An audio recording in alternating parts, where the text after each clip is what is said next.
Merci, Fresneville. Que Dieu te bénisse, Fresneville. Merci beaucoup. Bonjour, mes amis. C'est un privilège d'être de nouveau ici au tabernacle ce matin pour servir le Seigneur en prêchant la parole et en priant pour les malades. Et je suis très reconnaissant de ce jour-ci. En arrivant, une surprise m'attendait. Un frère s'est avancé vers moi et il a dit: « Je ne voudrais pas être comme le lépreux indigne qui avait été guéri. C'est frère Wright. J'ai prié pour lui et le Seigneur l'a complètement guéri. Et il est venu en pleurant, me serrer la main et me dire qu'il voulait remercier le Seigneur de sa guérison. Il voulait revenir rendre grâce. Il n'y a plus rien. Il va parfaitement bien maintenant.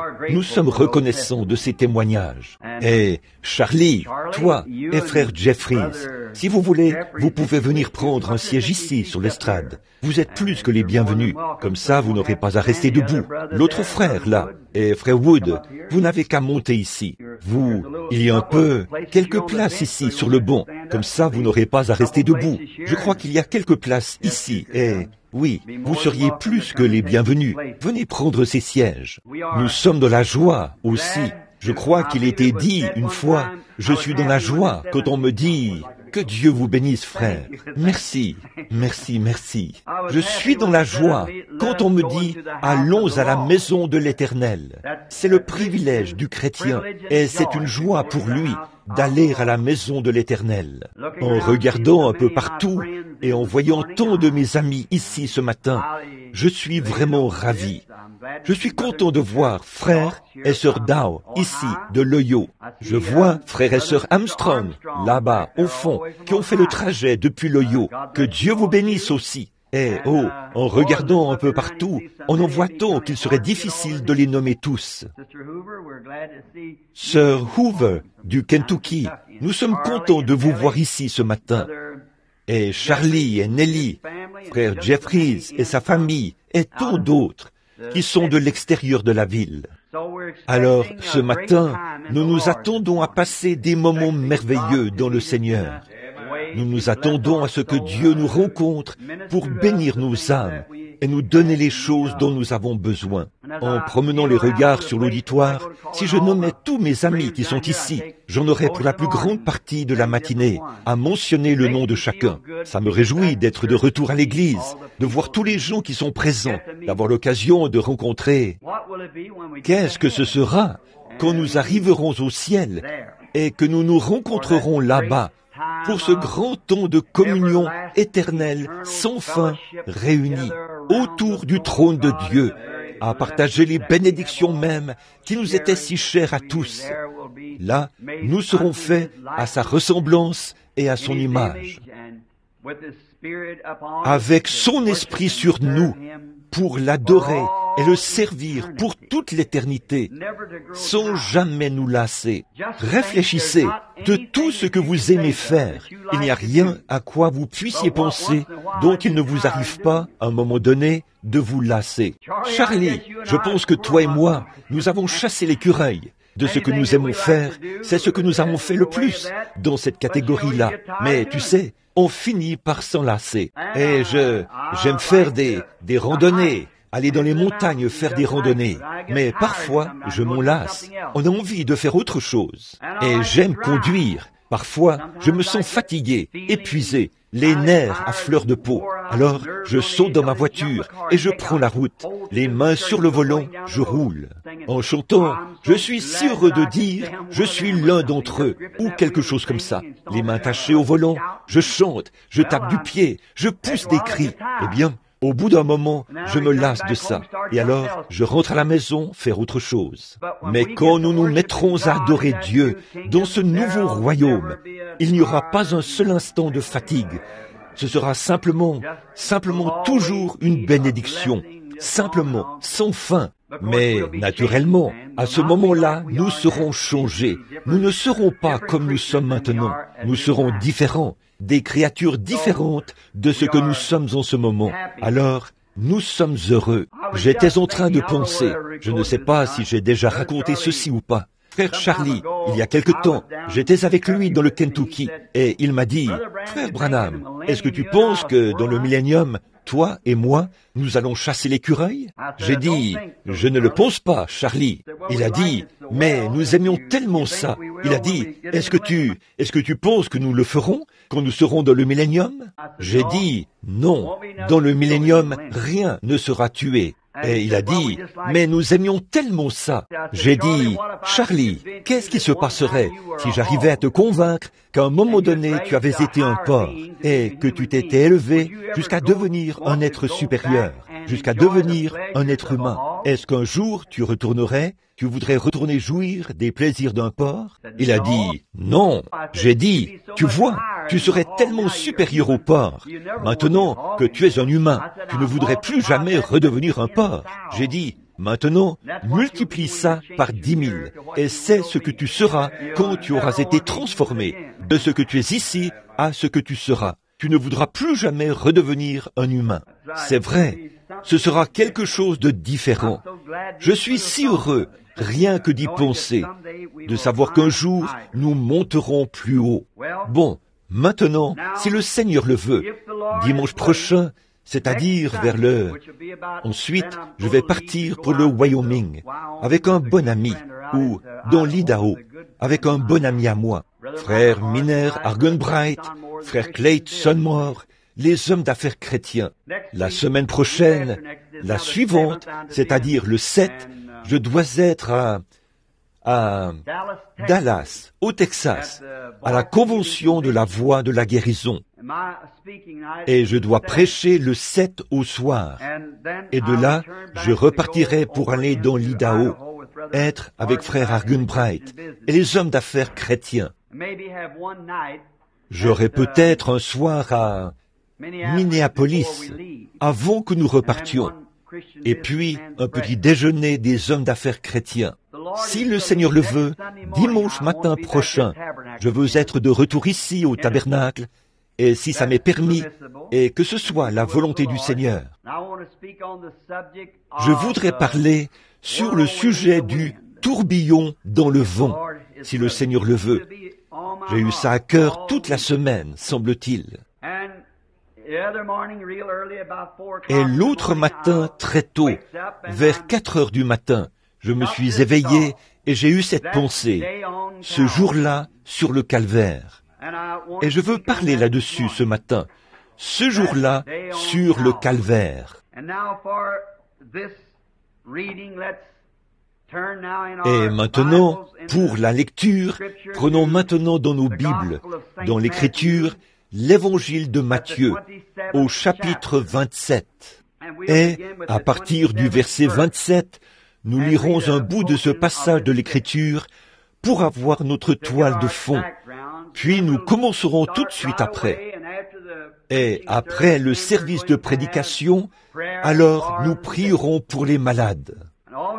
Et, depuis la dernière fois que j'étais ici, où j'ai simplement rappelé les grandes lignes de mon nouveau genre de ministère, j'ai reçu plus de témoignages au sujet de cette réunion-là que je n'en ai reçu depuis longtemps. Il y a quelque chose là qui fait qu'il faut entrer en contact avec la personne, peu importe combien le surnaturel a pu être montré. Mais, voyez-vous, la guérison doit reposer sur la foi de l'individu. Maintenant, si l'individu a la foi, et si on voit, par exemple, le Saint-Esprit se déplacer sur l'auditoire et dire « telle et telle chose sont arrivées », et vous vous appelez un tel, et vous venez de tel endroit, et vous avez fait telle chose, et ça se passera de telle manière, et de voir tout ça arriver exactement de cette manière-là. Pourtant, l'individu qui est là, il devrait lever les yeux et dire « ça ne peut être que Dieu, j'accepte ma guérison ». Mais au lieu de ça, l'individu dit « imposez-moi les mains à moi et priez pour moi, pour que moi je sois guéri ». Mais c'est ce qui nous est enseigné ici en Amérique. Et alors, de croire ça, et c'est conforme aux Écritures, certainement. Par contre, là, nous voyons qu'en Afrique et dans différents endroits, que quelque chose comme ça se produise. Et tout l'auditoire va tendre les bras en même temps. Elles vont accepter leur guérison. parce que on ne leur a rien enseigné. Voyez, on ne leur a même pas enseigné la guérison. Et alors, quand ils voient ça, ils reconnaissent qu'il y a un Dieu vivant. Et s'il est vivant, il est suprême. Et il guérit. Et avec ça, ça y est, parce que la base est déjà posée, les fondements, qu'il est un guérisseur et qu'il guérit les gens. Puis, quand ils voient sa présence œuvrer à travers son Église, alors ils disent, ça règle la question, c'est tout ce qu'il nous faut. Mais nous, on nous a enseigné l'imposition des mains aux malades et des choses comme ça. C'est pour ça que ça ne marche pas aussi bien en Amérique. Maintenant, souvenez-vous, dimanche matin prochain, si le Seigneur le veut, naturellement, Frère Neville en fera l'annonce. Et un tourbillon dans le vent. Maintenant, je vous ai donné un peu de temps pour prendre Matthieu 27 dans les Écritures. Commençons à lire au verset 27 de l'Évangile de Matthieu. Maintenant, écoutons attentivement la lecture. Les soldats du gouverneur conduisirent Jésus dans le prétoire, et ils assemblèrent autour de lui toute la cohorte. Ils lui ôtèrent ses vêtements et le couvrirent d'un manteau écarlate. Ils tressèrent une couronne d'épines qu'ils posèrent sur sa tête, et ils lui mirent un roseau dans la main. Puis, s'agenouillant devant lui, ils le raillaient en disant « Salut, roi des Juifs !» Et ils crachaient contre lui, prenaient le roseau et frappaient sur sa tête. Après s'être ainsi moqués de lui, ils lui ôtèrent le manteau, lui remirent ses vêtements et l'emmenèrent pour le crucifier. Lorsqu'ils sortirent, ils rencontrèrent un homme de Cyrène, appelé Simon, et ils le forcèrent à porter la croix de Jésus.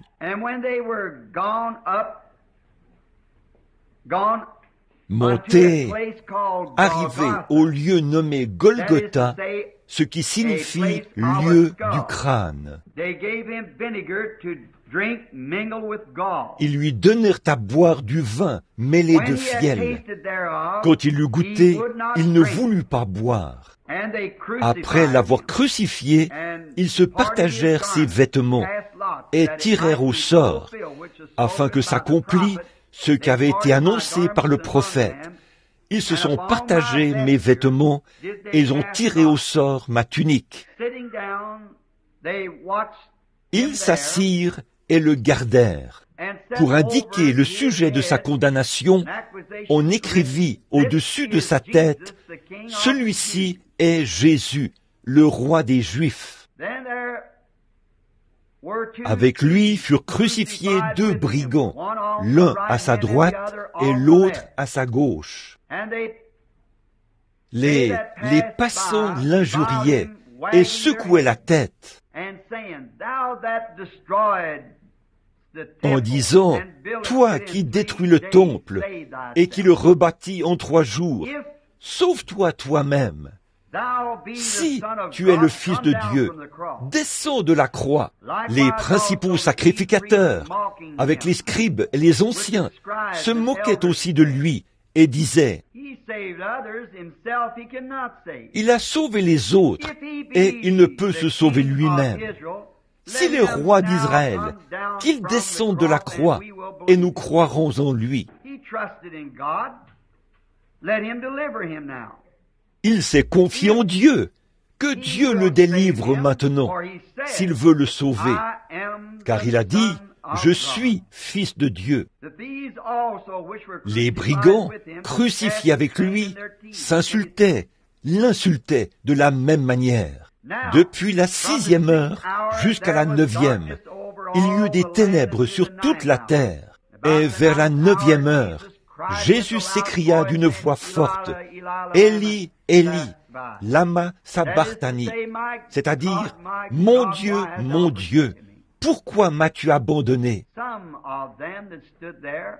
Quelques-uns de ceux qui étaient là, l'ayant entendu, dirent, « Il appelle Élie. » Et aussitôt l'un courut prendre une éponge qu'il remplit de vinaigre, et, l'ayant fixé un roseau, il lui donna à boire. Mais les autres disaient, « Laisse, voyons si Élie viendra le sauver. » Jésus poussa de nouveau un grand cri et rendit l'esprit. Et voici, le voile du temple se déchira en deux, depuis le haut jusqu'en bas. La terre trembla, les rochers se fondirent. Les sépulcres s'ouvrirent, et plusieurs corps des saints qui étaient morts ressuscitèrent. Étant sortis du sépulcre, après la résurrection de Jésus, ils entrèrent dans la ville sainte, et apparurent un grand nombre de personnes. Le centenier et ceux qui étaient avec lui pour garder Jésus, ayant vu le tremblement de terre et ce qui venait d'arriver, furent saisis d'une grande frayeur et dirent, « Assurément, cet homme était fils de Dieu. » Courbons la tête un petit instant pour prier. Seigneur, nous savons que tu es Dieu.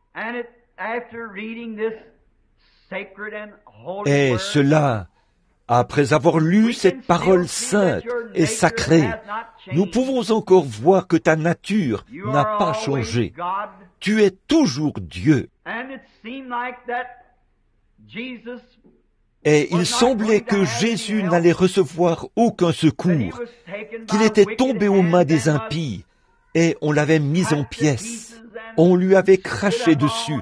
On s'était moqué de lui, et il était suspendu à la croix, ensanglanté, mourant.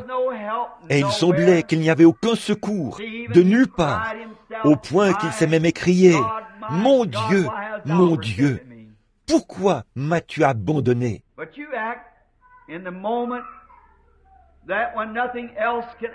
Mais tu agis au moment où rien d'autre ne peut agir. Nous avons appris, Seigneur, que si nous avons des rivières que nous ne pouvons traverser, que si nous avons des montagnes infranchissables, Dieu est spécialiste des choses que les autres ne peuvent pas faire. Tu es un spécialiste à l'œuvre. En effet, tu connaissais la raison d'être de ce jour-là au calvaire. Toi, en étant Dieu, celui qui est infini, tu savais que cette heure devait venir. Mais une fois qu'elle était accomplie, alors tu as montré que tu étais Dieu. Tu as montré qui était le Maître. Tu as ébranlé la terre, et les saints qui dormaient dans le sol sont ressuscités. Tu as obscurci le soleil dans la nuit, comme dans les ténèbres de la nuit, pour montrer que tu étais Dieu. Mais tu avais semblé être silencieux si longtemps. Tirons-en donc cette conclusion. Aussi longtemps que nous marchons selon l'Esprit, conduits par la main de Dieu, peu importe si ça semble aller mal, toutefois, nous faisons face au calvaire. Dieu parlera à l'heure voulue, au moment voulu. Maintenant, Dieu notre Père, nous te demandons de bien vouloir pardonner nos péchés et nos offenses. Nous demandons la conduite de ton esprit. Conduis-nous, comme la colombe a conduit l'agneau.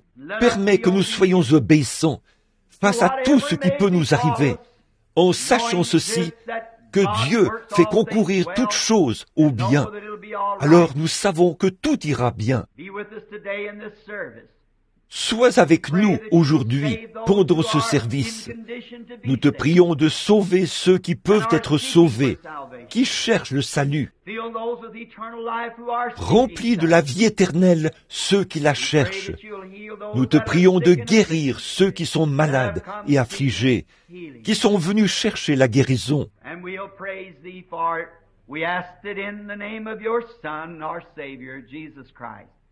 Et nous te louerons pour cela.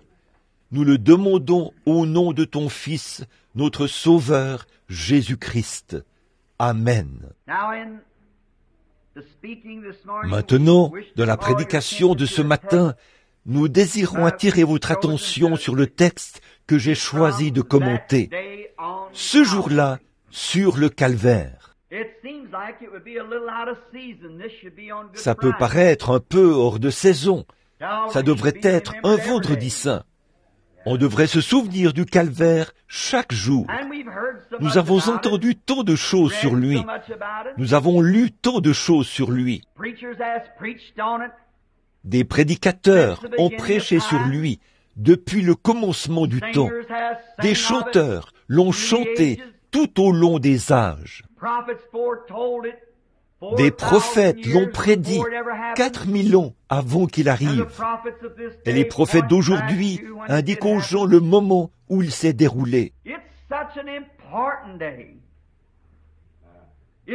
C'est un jour tellement important de tous les jours que Dieu a fait poindre sur la terre. C'est un des jours les plus importants. Et s'il est à ce point important pour la race humaine, le calvaire, je pense qu'il est bon pour nous de retourner en arrière et d'examiner, de voir ce qu'il signifie au juste pour nous. En effet, je suis certain qu'en cette heure tardive où nous vivons, nous désirons connaître le plus de choses possibles sur l'importance de Dieu. Tout ce que nous pouvons découvrir, nous sommes ici pour apprendre ça, pour voir ce qui est pour nous et ce que Dieu a fait pour nous, et voir ce qu'il a promis de faire pour nous. Et c'est pour ça que nous venons à l'église. C'est pour ça que le prédicateur prêche. C'est pour ça qu'il étudie et qu'il médite l'écriture et qu'il cherche l'inspiration. C'est parce qu'il est un serviteur au service du peuple de Dieu. Et il essaie de trouver quelque chose que Dieu voudrait dire à son peuple, quelque chose qui les aiderait. Il se pourrait peut-être que ça les condamne dans leurs péchés, mais ça les aiderait à se relever, afin qu'ils abandonnent leurs péchés et qu'ils se relèvent pour servir le Seigneur. Les ministres devraient rechercher ces choses. Si ce jour est tellement important, si c'est l'un des plus grands jours, considérons en 3 points différents ce que ce jour a signifié pour nous. Nous pourrions en prendre des centaines. Mais ce matin, j'ai simplement choisi 3 points différents, d'une importance capitale, que nous voulons considérer pendant les quelques instants qui vont suivre et qui montrent ce que le calvaire a signifié pour nous.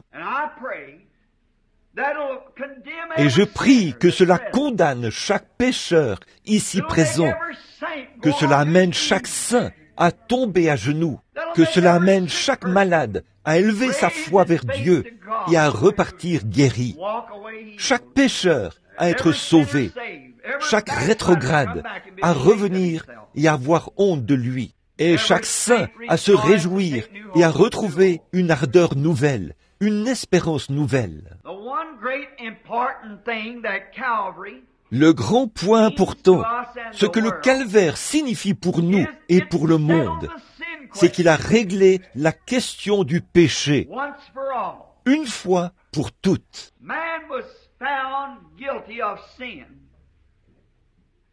L'homme avait été trouvé coupable de péché, et le péché était une peine qu'aucun homme ne pouvait expier. La peine était tellement grande que personne ne pouvait expier cette peine. Je crois vraiment que Dieu avait décrété qu'il en serait ainsi, que la peine serait tellement grande qu'aucun homme ne pourrait l'expier, pour qu'il puisse le faire lui-même. Or, la peine du péché, c'était la mort. Et nous étions tous nés dans le péché, conçus dans l'iniquité, venus au monde en disant des mensonges. Par conséquent, aucun d'entre nous n'était digne, et on ne pouvait trouver personne sur terre qui était digne. Et le péché n'a pas commencé sur terre. Le péché a commencé au ciel. Lucie était Lucifer, le diable, était une créature condamnée à cause de sa désobéissance, avant même qu'il arrive sur terre. Le péché a commencé au ciel, où Dieu a établi les anges et tout, sur la même base que les êtres humains. La connaissance, l'arbre de la connaissance, l'arbre de la vie et l'arbre de la connaissance, de sorte que l'homme pouvait faire son choix. Et quand il était donné à Lucifer la prééminence, le privilège de faire son choix, il a voulu quelque chose de mieux que ce que Dieu avait. C'est là que les ennuis ont commencé. Et le péché exigeait quelque chose. L'exigence, c'était la mort. La mort était la peine.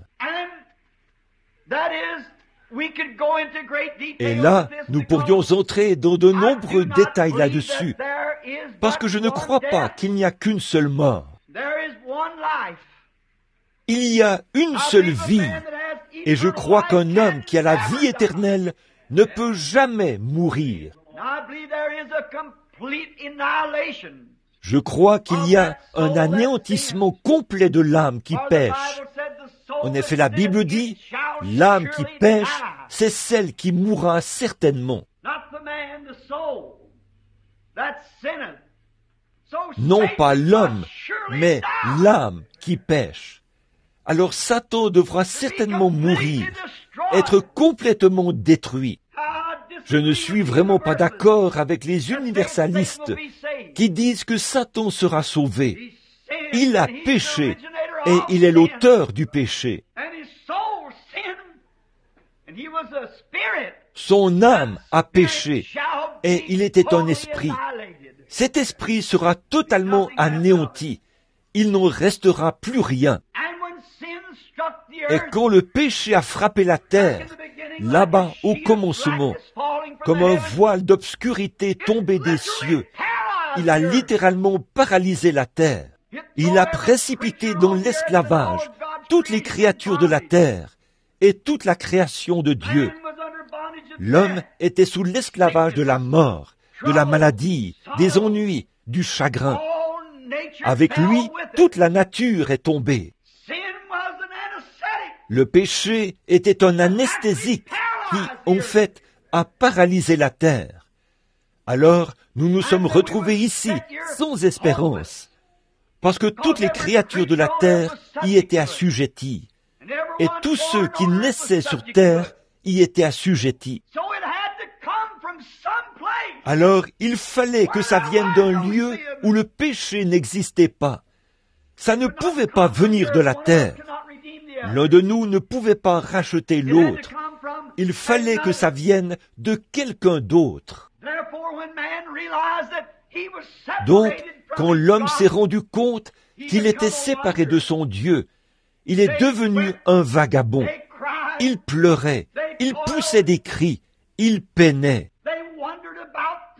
Ils erraient dans les montagnes et les déserts, cherchant une cité dont l'architecte et le constructeur était Dieu. En effet, il savait que s'il revenait un jour dans la présence de Dieu, il pourrait en discuter avec lui. Mais il n'y avait pas de moyen de revenir. Il était perdu. Il ne savait pas de quel côté se tourner. Alors, il est devenu errant, essayant de trouver un endroit qui lui indiquerait un moyen de revenir à ce lieu. Il y avait quelque chose à l'intérieur de lui qui lui disait qu'il venait d'un lieu qui était parfait. Il n'y a pas une seule personne ici, parmi les auditeurs visibles de ce matin, ou parmi les auditeurs de cette bande magnétique. Partout où elle ira, dans le monde entier, il n'y a personne, ni ici, ni ailleurs, qui ne cherche cette perfection. Vous payez vos factures et vous vous dites, ça va régler le problème. Quand vous avez payé vos factures, alors quelqu'un de votre famille tombe malade. Quand ça va mieux du côté maladie, alors vous avez d'autres factures à payer. Tout à coup, vos cheveux grisonnent. Et alors, vous voulez redevenir jeune. Il y a toujours quelque chose, constamment. Et c'est à cause de cette vague du péché. Mais dans votre cœur, le fait même que vous cherchez cette perfection, ça prouve qu'elle existe quelque part. Quelque part, il y a quelque chose.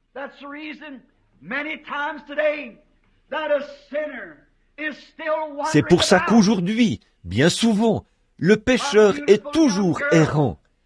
Une belle jeune fille va couper sa chevelure pour être populaire, se peindre le visage pour s'embellir, mettre des vêtements pour montrer les formes de sa personne.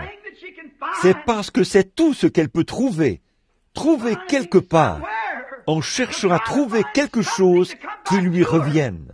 Quand elle peut inciter des hommes à la siffler, à lui faire signe, à flirter avec elle, le jeune homme va faire la même chose à l'égard de la femme. Il va chercher à se rendre attirant pour elle. Des voisins vont construire une maison et la ranger d'une certaine façon, parce que, comme ça, elle va paraître un peu mieux que la maison du voisin. Continuellement, nous recherchons quelque chose, et il y a toujours quelque chose d'un peu mieux. La jeune fille va trouver une autre jeune fille qui est plus populaire qu'elle. Le voisin va trouver une maison qui a une plus belle apparence que la sienne. Une femme va trouver une autre femme, habillée d'une certaine façon, qui a une plus belle apparence qu'elle.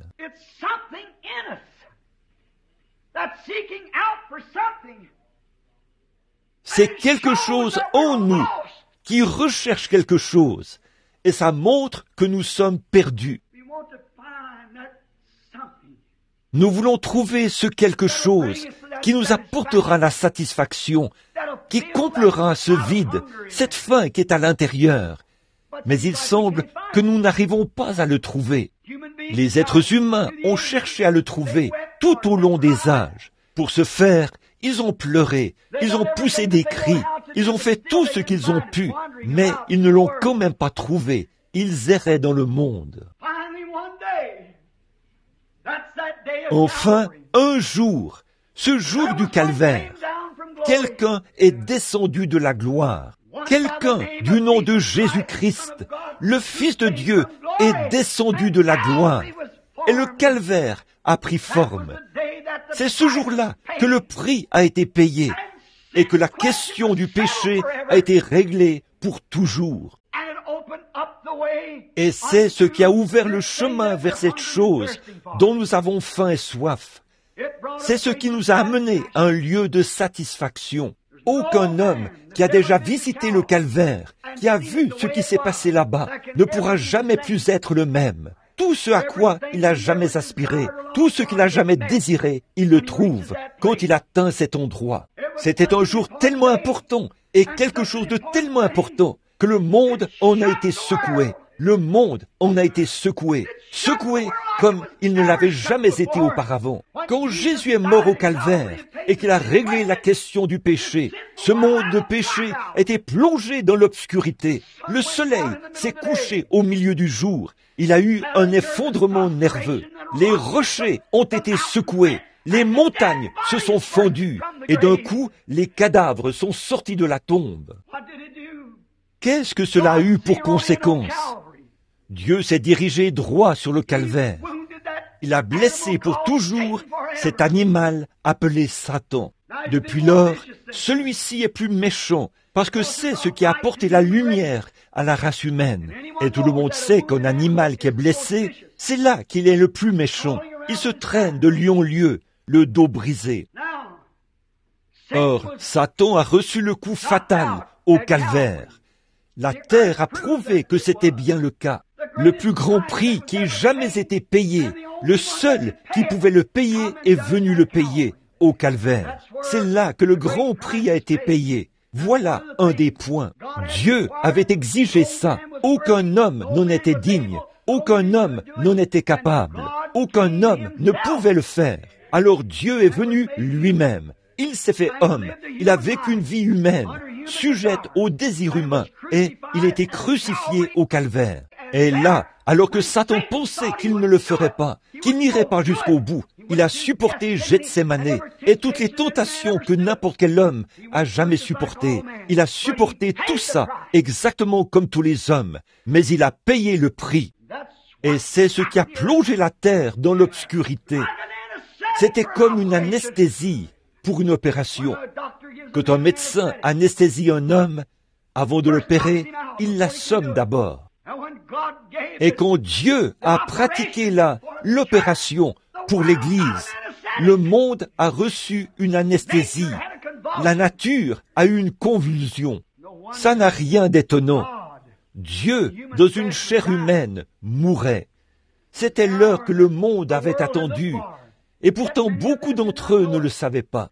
C'est pareil aujourd'hui. Beaucoup ont attendu ces choses, et pourtant, ils ne les reconnaissent pas. Ils ne sont pas conscients du moyen de s'en sortir. Ils sont encore en quête des plaisirs et des choses du monde. Ils essayent de trouver le moyen de s'en sortir. Il y avait eu beaucoup de poteaux indicateurs qui avaient annoncé ce jour-là. Beaucoup de grandes préfigurations. C'est ce qui avait été préfiguré par l'agneau, par le bœuf, par la tourterelle et toutes ces choses. Et pourtant, elle n'avait pas pu briser ça. Elle n'avait pas pu briser l'emprise de la mort sous laquelle Satan tenait la terre. Les pierres mêmes sur lesquelles il avait une fois marché en se promenant sur la terre. Du soufre brûlant. Lucifer était le fils de l'aurore. Il avait marché sur la terre quand elle était un volcan brûlant. Ces mêmes pierres qui s'étaient refroidies quand Jésus est mort au calvaire, elles ont été vomies hors de la terre. Le prix avait été payé. L'esclavage de Satan avait été brisé. Dieu a remis entre les mains de l'homme un moyen de revenir vers ce qu'il cherchait. Il n'avait plus à pleurer. Ce coup, quand il a cassé les reins de Satan, là-bas au calvaire, les reins du péché, de la maladie, et c'est ce qui ramène chaque être mortel de la terre dans la présence de Dieu, avec ses péchés pardonnés. Alléluia! Nos péchés sont pardonnés. Satan ne peut plus nous garder dans l'obscurité, éloignés de Dieu. Une grande route est tracée. Un téléphone y a été installé. Il y a une ligne pour communiquer avec la gloire. Chaque personne a alors accès à cette ligne. Si un homme est rempli de péché, cela l'a relié au standard. Il peut être pardonné de ce péché. Non seulement ça, mais le prix de ce péché-là a été payé. Oh, vous n'avez pas à dire « je ne suis pas digne ». Bien sûr que vous ne l'êtes pas. Vous ne pourriez jamais l'être. Mais quelqu'un qui était digne a pris votre place. Vous êtes libre. Vous n'avez plus à errer. Vous n'avez pas à être un homme en quête de plaisir ici sur terre. Car il y a une source remplie du sang, des veines d'Emmanuel. Tout pécheur plongé dans ce flot est lavé de tout péché. Vous n'avez pas à être perdu. Il y a une grande route et un chemin, et il est appelé le chemin de la sainteté. L'impur n'y passe pas. En effet, il passe d'abord par la source, après quoi il s'engage sur la grande route. Il a brisé les pouvoirs de Satan. Il a ouvert les portes de la prison du séjour des morts à chaque homme qui était enfermé sur cette terre, dans les prisons, qui craignait le moment de sa mort, ce que la mort lui réservait. Sur le calvaire, il a ouvert les portes des cellules et il a mis en liberté tous les captifs. Vous n'avez plus à être ravagé par le péché. Vous n'avez plus à livrer vos membres au péché, de boire, de fumer, de jouer à des jeux d'argent, de dire des mensonges. Vous pouvez être honnête, juste et droit. Et Satan ne peut rien y faire, parce que vous avez saisi une corde de sécurité, qui est ancrée dans le rocher des âges. Aucune secousse ne peut vous en détacher. Aucun vent ne peut vous en détacher. Rien du tout, pas même la mort elle-même, ne peut nous séparer de l'amour de Dieu qui est en Jésus-Christ. Voilà ce que le calvaire a signifié. Les hommes qui étaient dans l'esclavage ont été libérés. Les hommes qui autrefois vivaient dans la crainte de la mort peuvent ne plus craindre la mort. Un homme qui désire ardemment une cité dont l'architecte et le constructeur est Dieu peut s'engager sur la grande route et tourner sa face vers le ciel parce qu'il est libre. Alléluia! Il est racheté. Il n'a plus besoin d'errer, car il y a un moyen de savoir si on est dans le vrai ou pas. Dieu nous donne la vie. Nos péchés ont disparu. Ce jour-là au calvaire a payé le prix. Quand nous voyons tout ça, ce n'est pas étonnant que le poète ait écrit « Alors que les rochers se fondaient et que les cieux s'assombrissaient, mon Sauveur courba la tête et mourut. Le voile déchiré révéla le chemin vers les joies du ciel et le jour sans fin. Abraham n'a plus à errer partout dans le pays à la recherche d'une cité. Le pécheur n'a plus à se demander s'il peut être sauvé ou non. Le malade n'a plus à se demander s'il peut être guéri ou non. Le voile déchiré, ce jour-là au calvaire, a révélé le chemin vers la victoire totale. Dieu nous a donné les puissances de son esprit pour mener une vie triomphante, surmonter toutes ces choses. Tout ce qu'il nous demande, c'est d'y croire. C'est ce qui est arrivé ce jour-là au calvaire. Jamais il n'y a eu un jour comme celui-là. Jamais plus il n'y en aura un comme celui-là. Ce n'est plus nécessaire. Le prix est payé et nous sommes rachetés. Grâce soit rendue à Dieu. Nous sommes rachetés. Il n'y a plus lieu de se demander ce qu'il en est. On n'en est plus aux hypothèses. Tout cela a été effacé. Le voile a tiré le rideau et nous sommes engagés sur une grande route. Non plus pour nous demander ce qu'il en est, mais pour croire et continuer à marcher, tout simplement. Nous marchons tout droit dans la présence même de Dieu. Abraham savait, et d'autres savaient, là, pendant qu'ils cherchaient une cité. Ils savaient qu'ils venaient de quelque part. Quelque chose était arrivé. Ils vivaient sur une terre paralysée. Il y avait des tremblements de terre. Il y avait des tempêtes, des guerres et des massacres. Le loup et l'agneau se nourrissaient l'un de l'autre. Ou le loup se nourrissait de l'agneau et le lion mange le bœuf. On dirait qu'il y a quelque chose qui cloche. Il y a quelque chose qui ne va pas. Il savait qu'il y avait quelque chose qui n'allait pas. L'homme, le frère, tue son frère. Le père tue son fils. Le fils tue son père. Il y a quelque chose qui ne va pas. Il prend de l'âge. Il se meurt. Il dépérit. Il est miné par la maladie. Il est dans l'esclavage. Les arbres poussent, mais ne sont pas immortels. Ils meurent. Les montagnes changent. Les mers se dessèchent. Les eaux tarissent. Il y a quelque chose qui ne va pas. Il cherchait un endroit, une cité où ça n'arrivait plus. Il savait que si jamais il pouvait revenir dans la présence de celui qui avait fait toutes choses bien, il pourrait en discuter avec lui. Oh, pécheur, quel privilège ce matin de savoir que vous êtes en possession du chemin maintenant. Ce jour-là au calvaire a créé une ouverture sur le chemin. En effet, tout ce que les patriarches cherchaient, tout ce qu'ils recherchaient, le calvaire vous l'a donné gratuitement. Comment pourriez-vous rejeter ça? Comment pourriez-vous rejeter ça pour adhérer à une dénomination? Comment pourriez-vous rejeter ça pour y substituer autre chose, les plaisirs du monde? Pourquoi ne pas l'accepter? Le voile déchiré ramène un homme directement dans la présence de Dieu, sans aucune espèce de péché sur lui, et il met devant lui une route qui mène vers ce qu'il cherche. Le ciel, la gloire, la paix, la vie éternelle. Tout est droit devant lui. Ce jour-là a porté le coup mortel au pouvoir de Satan. Il a mis fin à tout. Et je peux le voir là-bas. C'était lui, l'agneau de l'Éden, dès la toute première ombre qui en est apparue. Quand Abel, par la foi, a offert à Dieu un sacrifice plus excellent que celui de Caïn. Il a dû attacher une liane autour du cou de l'agneau. Il l'a tiré jusqu'au rocher. Il a pris une pierre dans sa main pour lui servir de lance, et il a renversé sa petite tête, et il l'a martelé, l'a mise en pièces, jusqu'à ce qu'il meure, et sa laine était imbibée de son propre sang. Il baignait dans son sang. C'était une ombre.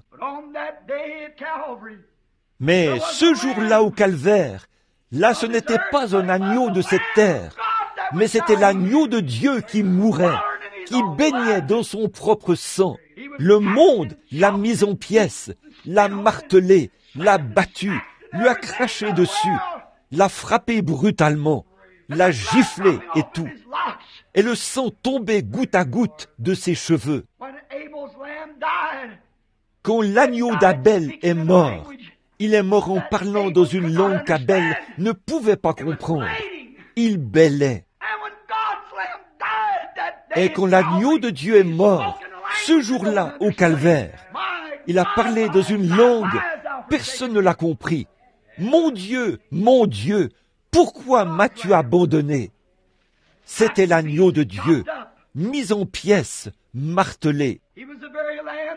C'était lui, l'agneau même auquel pensait Abel, quand il a vu la semence promise de la femme. C'était lui, l'agneau que Daniel a vu, qui s'était détaché de la montagne sans le secours d'aucune main. C'était lui, la roue au milieu de la roue, pour le prophète. Tout ce qu'ils avaient vu d'avance s'est réalisé ce jour-là au calvaire. C'est ce qui a amené cette grande chose. C'est ce qui a cassé les reins de Satan. Premièrement, nous devrions chercher ce que ce jour-là a signifié. Deuxièmement, nous devrions voir ce que ce jour-là a fait pour nous. Alors, ce qu'il a fait pour nous. Alors, troisièmement, regardons ce que nous devrions faire pour ce jour-là. Nous, qu'est-ce que nous devrions faire? D'abord, nous devrions l'examiner, car c'est un grand jour, le plus grand de tous les jours. Le prix du péché a été réglé. Le pouvoir de Satan a été brisé. Et maintenant, nous voulons voir ce que nous devrions faire en retour. Maintenant, en retour, quand Jésus est mort au calvaire, sur le calvaire, ce jour-là, non seulement il a payé le prix de nos péchés, mais il a aussi payé le prix et il a pourvu d'un moyen pour que nous puissions le suivre. En effet, nous, les Adams déchus, qui avons été rachetés, comme l'Esprit conduisait Adam, le premier Adam, par l'Esprit qui avait autorité sur toute la nature, ainsi nous, le deuxième Adam, ou les hommes de la terre, nous avons été rachetés par Christ depuis le jour du calvaire. Nous pouvons le suivre. Alors, quand il est mort au calvaire, il a pourvu d'un moyen, il a rendu l'Esprit, le Saint-Esprit. C'est ainsi qu'il était renvoyé sur terre, pour que vous et moi, nous en vivions. C'est ce que le calvaire signifie pour nous, de le suivre, lui. D'abord l'examiner, voir ce qu'il a fait pour nous. Et maintenant, qu'est-ce que nous devons faire pour lui? Vous et moi, qu'est-ce que nous devons faire? Bon, nous disons, eh bien, j'apprécie ça, c'est vraiment formidable. Mais nous devons l'accepter. Et l'accepter, c'est accepter sa personne, Christ, dans notre cœur. Alors, nous sommes libérés du péché. Par conséquent, nous ne sommes retenus dans aucune des chaînes du péché. Aucune. Dieu, c'est tout comme si nous n'avions jamais péché. Le sacrifice parfait nous a rendus parfaits. En effet, Jésus a dit, « Soyez donc parfaits, comme votre Père Céleste est parfait. » Donc, il n'y a rien d'autre à faire. Mais nous sommes rendus parfaits dans la présence de Dieu. Or, c'est là que nous perdons notre position. Si nous ne sommes pas vigilants, nous chercherons à regarder en arrière, à ce que nous étions. Et tant que nous regardons en arrière, à ce que nous étions, le sacrifice ne signifie rien pour nous. Oh, vous le voyez, n'est-ce pas, Église? Je ne voudrais même pas essayer de faire ce travail. Je ne peux pas. Ni vous non plus. Inutile d'essayer. Vous êtes perdus dès le départ, tant que vous regardez à ce que vous avez fait. Mais ne regardez pas à ce que vous avez fait. Regardez ce que ce jour-là sur le calvaire a fait pour vous. Il a payé le prix pour vous. Il a réglé la question. Si vos péchés sont comme le cramoisi, ils sont blancs comme la neige, rouges comme la pourpre, blancs comme la laine. Alors, vous n'avez pas de péché. Vous êtes parfaitement sans péché. Peu importe ce que vous avez fait, ou ce que vous faites, vous êtes quand même sans péché. Pourvu que vous ayez accepté Jésus-Christ comme votre sauveur, vos péchés sont pardonnés. Tout ce qui est pardonné est remis et oublié. Alors, qu'est-ce que cela a pour conséquence? Cela vous donne, après avoir rempli cette condition, son esprit, pour pouvoir le suivre et faire comme lui a fait pour les autres qui vont suivre. Il n'était qu'un seul homme, l'homme parfait. Il a donné sa vie à lui. Il vous a donné un exemple. Maintenant, qu'est-ce que nous devons faire? Bon, la première chose que je veux dire, c'est que Jésus n'a jamais vécu pour lui-même. Sa vie a été consacrée aux autres. C'est parfaitement ça, la vie éternelle. Quand vous dites que vous allez à l'église et que vous faites des bonnes actions, c'est bien. Mais quand vous vivez votre vie pour vous-même, vous n'avez pas la vie éternelle. La vie éternelle, c'est de vivre pour les autres. C'est ce qu'elle a prouvé quand elle est venue dans l'agneau de Dieu. Il vivait et il avait la vie éternelle parce qu'il ne vivait pas pour lui-même. Il vivait pour les autres. Et vous recevez la vie éternelle en recevant ce jour-là. Alors, vous ne vivez plus pour vous-même. Vous vivez pour les autres. Quelqu'un disait, « Comment pouvez-vous laisser des gens vous traiter de tous les noms comme ça? Vous ne vivez pas pour vous-même. Vous vivez pour les autres, pour pouvoir racheter cet homme-là. Vous devenez des fils. » Et le problème, c'est que l'Église l'a oublié, qu'ils sont des fils. Vous êtes un fils. Vous prenez la place de Christ. Vous êtes un fils. Alors, ne vivez pas pour vous-même. Vivez pour les autres. Eh bien, frère Branham, je peux vivre pour ce frère-ci, parce que c'est un homme vraiment sympathique. Ce n'est pas ça. Vivez pour l'homme qui vous hait. Vivez pour la personne qui vous tuerait, si elle le pouvait. C'est ce qu'ils lui ont fait. Ils l'ont tué, et il est mort, pour pouvoir les sauver. C'est ça, la vie éternelle.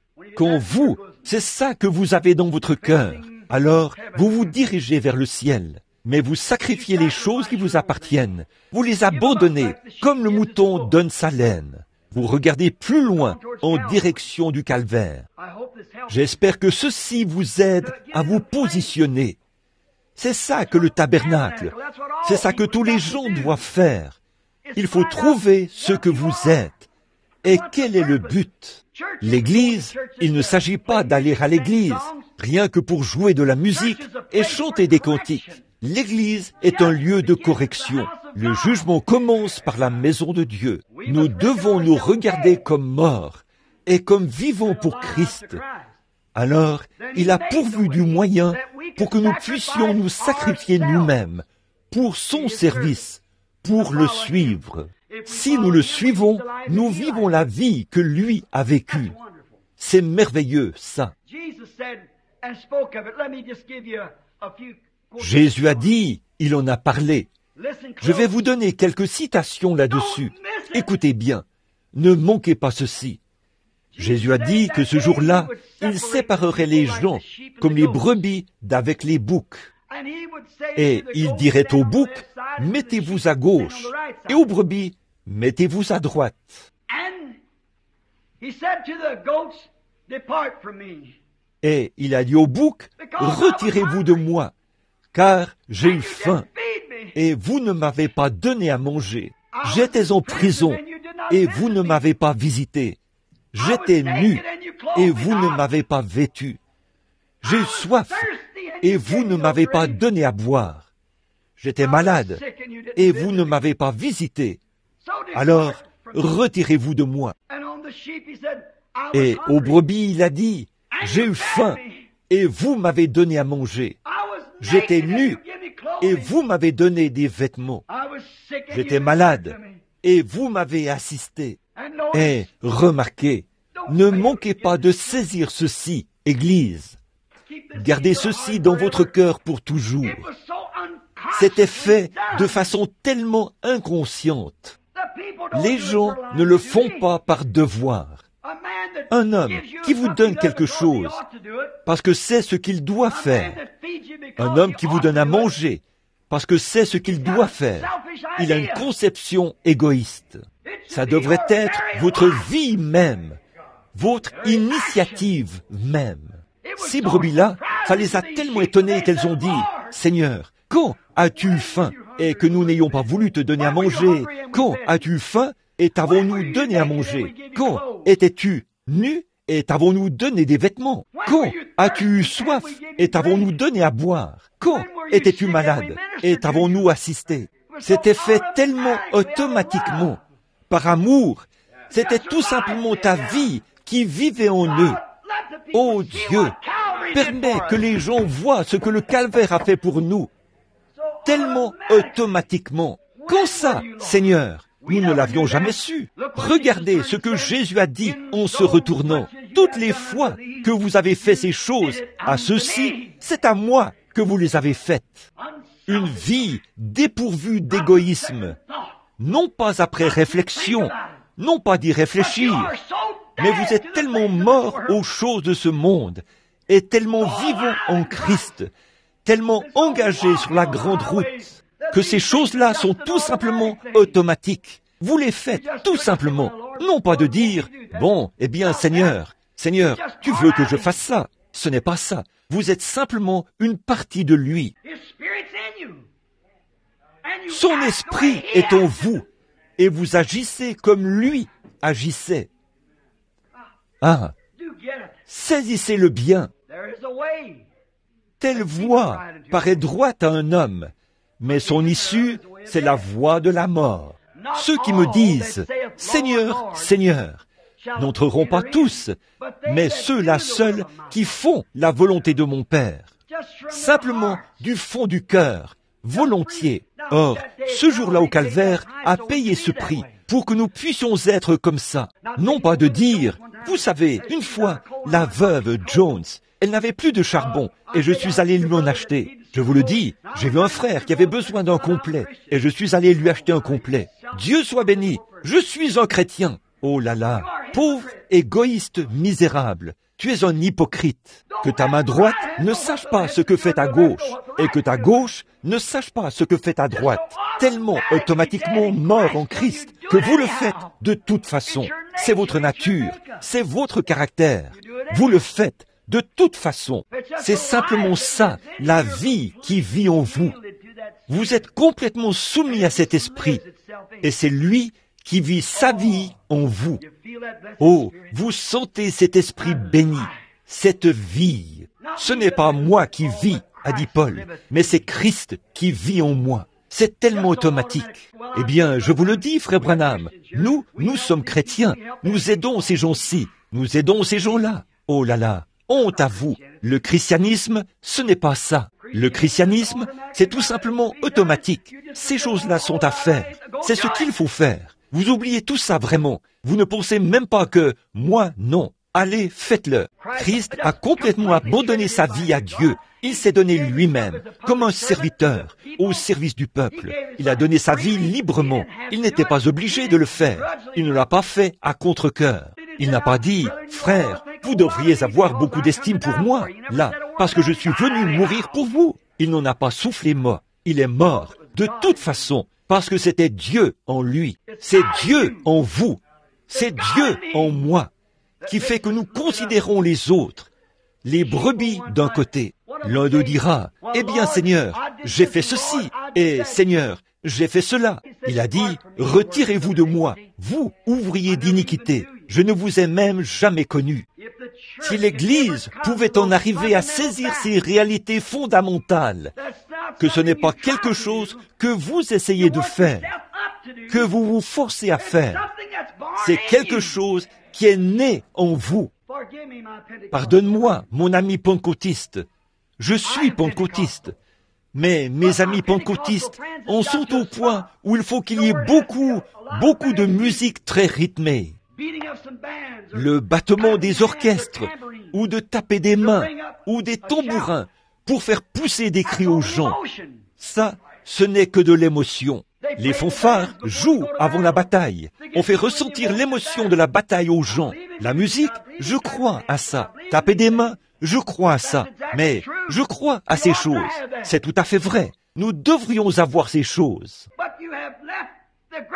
Mais vous avez négligé les grandes choses.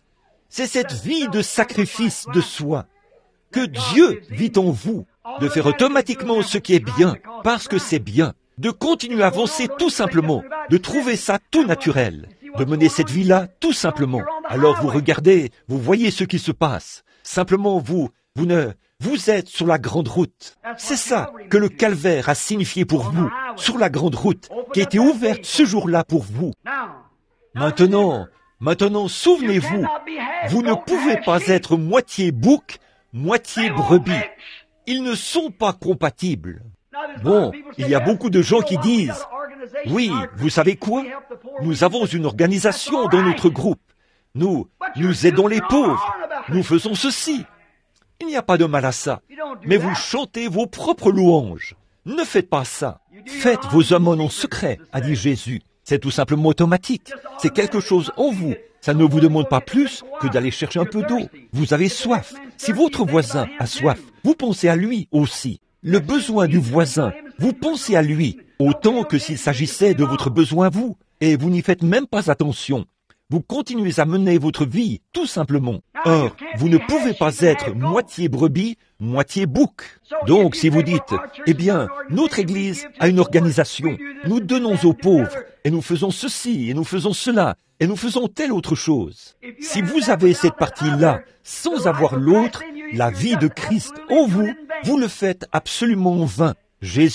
Paul a dit dans 1 Corinthiens 13, « Quand je donnerai tous mes biens pour la nourriture des pauvres, quand je livrerai même mon corps pour être brûlé comme sacrifice, cela ne me sert de rien. » C'est dur à entendre ça, mais c'est la vérité. Vous devez en arriver à saisir cette réalité, reconnaître ce que le calvaire a fait pour vous. Nous le regardons et nous disons, « Oh oui, c'est bien. » Ce n'est pas ça. Si ce Fils de Dieu-là, il lui a fallu aller au calvaire pour y être crucifié, chaque fils qui vient doit aller à un calvaire. Il doit lui aussi avoir un calvaire. Vous devez avoir votre jour au calvaire. Je dois avoir mon jour au calvaire. C'est ce qui règle la question du péché. Ce n'est pas de serrer la main du prédicateur. Ce n'est pas d'entrer dans l'église en se faisant secouer, ni d'y entrer par une lettre, ni d'y entrer par une profession, mais d'y entrer par une naissance. Il n'a jamais donné une lettre. Il n'a jamais donné une profession. Il a donné une naissance. C'est comme ça que nous y entrons. Alors, à partir de là, nous vivons automatiquement des vies chrétiennes. Maintenant, une autre remarque. Moitié bouc, moitié brebis, ça n'existe pas, ça. Vous êtes soit bouc, soit brebis. Vous n'êtes pas moitié bouc, moitié brebis. Vous êtes soit bouc, soit brebis. Or, si vous faites simplement des bonnes actions et que vous pensez pouvoir y entrer à cause d'elles, dans ce cas-là, le jour du calvaire n'aurait pas été nécessaire. Avec la loi, on avait déjà ça. Mais puisqu'il a fallu un jour du calvaire, c'était afin d'introduire ça, pour que nous ne soyons pas seulement des membres d'Église, mais que nous soyons des fils et des filles de Dieu. C'est ça qu'a été le jour du calvaire. C'est ça qu'il a signifié pour vous, que vous puissiez faire, suivre et agir comme Jésus. Or, la rivière ne coule pas en même temps en amont et en aval. La rivière ne coule que dans un sens. De même, l'Esprit de Dieu ne coule que dans un sens. Il ne se mélange avec rien d'autre. Il coule toujours dans le même sens. Regardez bien Jésus pour conclure. Jésus a dit, « Les œuvres que je fais, vous les ferez aussi, et vous en ferez de plus grandes, parce que je m'en vais à mon Père. » Ce n'est pas tant à l'Église ici que je dis ces choses. Vous comprenez, mais ces messages sont enregistrés. Des dizaines de milliers de personnes les écoutent dans le monde entier. Je vais répondre tout de suite à cette question pour le critiqueur. On m'a souvent dit, rapporté, ils disent, mais vous croyez la Bible? Jésus a dit, ces œuvres que je fais, vous les ferez aussi, et vous en ferez de plus grandes, parce que je m'en vais à mon Père. Comment pouvez-vous être si moche, monsieur? Comment pouvez-vous manquer de discernement à ce point-là, égaré dans vos théologies intellectuelles? Dans votre conception mentale des choses, mon cher ami perdu, Ne pouvez-vous pas comprendre que cette Bible s'interprète spirituellement? Jésus a rendu grâce au Père d'avoir caché cela aux érudits, aux astucieux, aux sages et aux intelligents, et d'avoir voulu le révéler aux enfants qui seraient disposés à venir au calvaire. Maintenant, regardez bien. Jésus a dit, regardez bien comment il a exprimé ça. Les œuvres que je fais, il les fait maintenant même. Les œuvres que je fais maintenant, de guérir les malades, de ressusciter les morts, d'ouvrir les yeux des aveugles, ces œuvres, vous les ferez aussi. Vous les ferez si vous croyez en moi. Vous ferez ces œuvres. Et ensuite, vous en ferez une plus grande, parce que je m'en vais à mon Père. Encore un peu de temps, et le monde ne me verra plus. Mais vous me verrez. Je serai avec vous, et même en vous, jusqu'à la fin du monde. Je ne vous laisserai pas orphelins. Je prierai le Père. Il vous enverra un autre consolateur, le Saint-Esprit, que le monde ne peut recevoir. Mais vous pouvez le recevoir. Maintenant, remarquez, les œuvres plus grandes, c'était d'avoir la puissance dans l'Église, non seulement de guérir les malades par la prière, de chasser les démons par la prière, mais de transmettre la vie éternelle aux croyants. Le Saint-Esprit allait venir et serait remis dans les mains de l'Église pour transmettre la vie. Oh, c'est ça que le calvaire a signifié. Il a pris possession d'hommes et de femmes avilis, dégradés, et les a élevés jusqu'à cette position d'être des fils et des filles de Dieu, de guérir les malades et de transmettre la vie éternelle, en donnant le Saint-Esprit à des croyants obéissants. Des hommes qui étaient autrefois des incroyants deviennent des croyants et transmettent la vie spirituelle éternelle. Combien plus grand est-ce de dire, cette femme malade couchée ici, je peux faire une prière de la foi et elle sera guérie. C'est une grande chose. C'est ça qu'il faisait à l'époque. Mais, a-t-il dit, vous en ferez de plus grandes.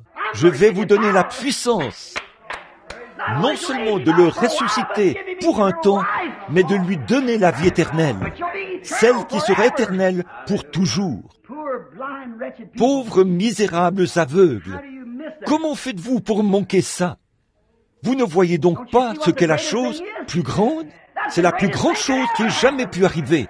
C'était de transmettre la vie éternelle à des gens. La vie éternelle, qu'est-ce que c'est? La vie qu'il a vécue, la vie qui était en lui, de la transmettre à d'autres. Est-ce qu'un homme peut faire ça? Un fils de Dieu le peut. Jésus a dit, ceux à qui vous remettrez les péchés, ils leur seront remis. Ceux à qui vous les retiendrez, ils leur seront retenus. Or, c'est là que l'Église catholique et beaucoup d'autres ont fait leur grande erreur. Ils se présentent là et disent, je pardonne vos péchés. Ce n'était pas ça. Comment les péchés leur étaient-ils pardonnés dans la Bible? Pierre a répondu à cette question le jour de la Pentecôte. Ils ont dit, que pouvons-nous faire pour être sauvés? Comment pouvons-nous recevoir ce que vous avez? Il a rédigé l'ordonnance. Il leur a dit ce qu'il fallait faire. Il a dit, repentez-vous, chacun de vous, envers Dieu, et soyez baptisés au nom de Jésus-Christ. Pourquoi? La rémission de votre péché. Les voilà, les œuvres plus grandes. Combien d'entre vous, les prédicateurs, ce matin, combien d'entre vous qui écoutez ma parole sur la bande magnétique sont prêts à aller au calvaire ce matin et à considérer ce que Dieu a fait là-bas pour vous?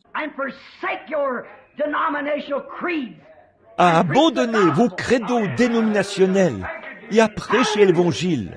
Alléluia! C'est entre vos mains maintenant. Qu'est-ce que vous allez en faire?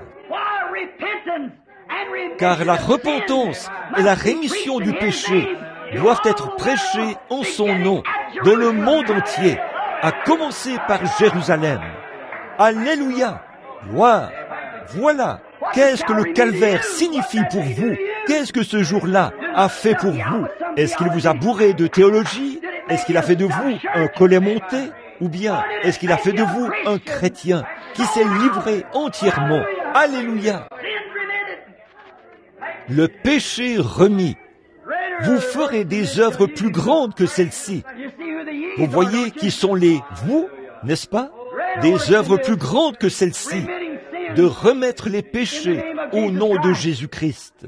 Mais c'est à cause des credos et des dénominations et tout ça que vous êtes liés à un point tel que vous servez encore le monde.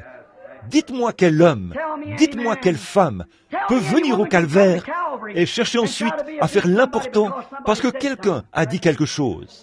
Dites-moi comment vous pouvez regarder le calvaire en face, sous son vrai jour, ce jour-là au calvaire. Comment pouvez-vous avoir votre jour au calvaire et en ressortir un collet monté? Comment pouvez-vous en ressortir le pantin d'une organisation et prêcher des doctrines d'hommes? Pourquoi est-ce que ça ne vous rend pas humble à l'égard de la parole de Dieu? Si jamais vous allez là-bas, vous en ressortirez humble. Comment pouvez-vous désirer être quelqu'un d'important dans votre organisation, recevoir des honneurs, alors que Jésus-Christ, le Fils de Dieu, s'est humilié lui-même, au point que son corps a été mis en pièces, son visage a été couvert de crachats, jusqu'à la honte et au déshonneur, et ils l'ont dépouillé de ses vêtements, et l'ont crucifié devant le monde, ayant méprisé la honte. Comment pouvez-vous aller au calvaire et revenir de là différent de ce que lui a été? Un déshonneur, une honte. Oh, vous dites, ils vont me chasser à coups de pied. Qu'ils vous chassent. Ayez votre jour au calvaire et Dieu fera sa volonté avec vous. Je vais citer ça de nouveau. Ayez votre jour au calvaire et Dieu fera sa volonté avec vous. Prions. Lord, oh God, take us all up to Seigneur, Calvary just ô now. Dieu, emmène-nous tous au calvaire maintenant même. Donne-nous de nous débarrasser de nous-mêmes, Seigneur, de la crainte des hommes, de la crainte de ce que quelqu'un d'autre pourrait dire. Mais le monde entier l'a tourné en dérision, s'est moqué de lui. Mais il a été obéissant jusqu'à la mort. Il était obéissant jusqu'au déshonneur. Il était obéissant même sous le joug du gouvernement fédéral. Et nous sommes conscients que, quand Satan a frappé cette terre, il est devenu le chef et celui qui dirige sur cette terre. Il en a témoigné devant notre Seigneur. Il a dit, « Ces royaumes m'appartiennent, j'en ferai ce que je veux. » Et nous sommes conscients qu'à partir de ce jour-là, jusqu'à aujourd'hui, ce monde, sous la malédiction, a été gouverné par celui qui l'a maudit. God, oh God, we serve a kingdom Mais that's Dieu, not cursed. ô Dieu, nous servons un royaume qui n'a pas été maudit.